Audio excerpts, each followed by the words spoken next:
ISIS has already declared that the Barcelona attackers were, quote, Islamic State soldiers. The Prime Minister of Spain has confirmed that attack was motivated by radical Islam. The attack, though, is just one in a long string of deadly attacks in Europe. In the past, the weapons of choice were hard-to-build bombs. Now they're easily obtained cars and trucks. Nigel Farage is the former head of the UK Independence Party and has long been sounding the alarm on Islamic extremism in Europe. He joins us tonight.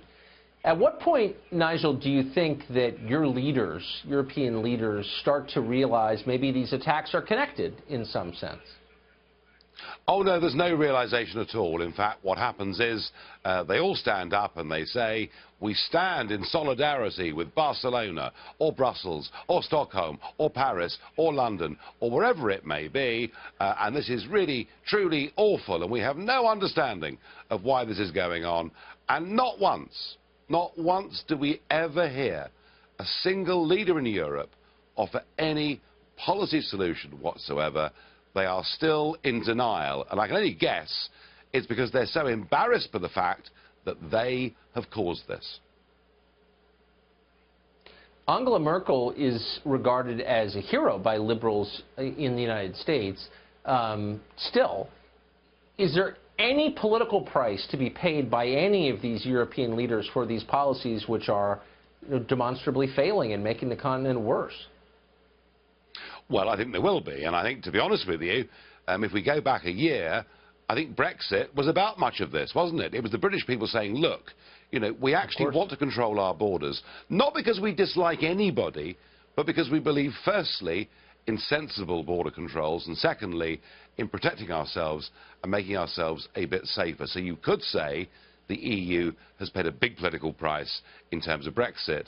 But for the moment, one of the problems is that many of the parties around Europe that stand up against Islamic extremism themselves appear to the electorate at times to be a bit extreme themselves.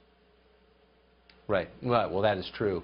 Is it my imagination, or are we not seeing attacks like this in Central and Eastern Europe? Well, you're not, and of course it's very interesting, isn't it, that, I mean, Viktor Orban, who is the Prime Minister of Hungary, along with the other Prime Ministers in Poland, the Czech Republic and Slovakia, they've been told by Merkel and the gangsters in Brussels that they must accept the migrant quotas of those that are coming in across the Mediterranean, and they've simply said no, we're not going to do it. And if we're being really frank about this, Tucker, there is a direct link and relationship between the number of people you let in from different religions and different cultures and the number of terror attacks. And that's why in Eastern Europe you're simply not seeing it.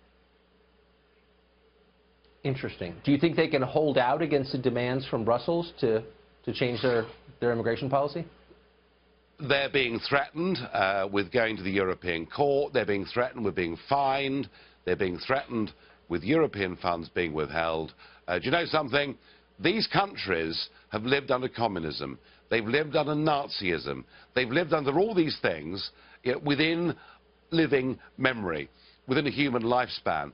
And I do not think they are going to buckle for one moment. And when you see scenes like that boat coming onto the beach in Cadiz the other day, I think they're pretty determined to stand their ground.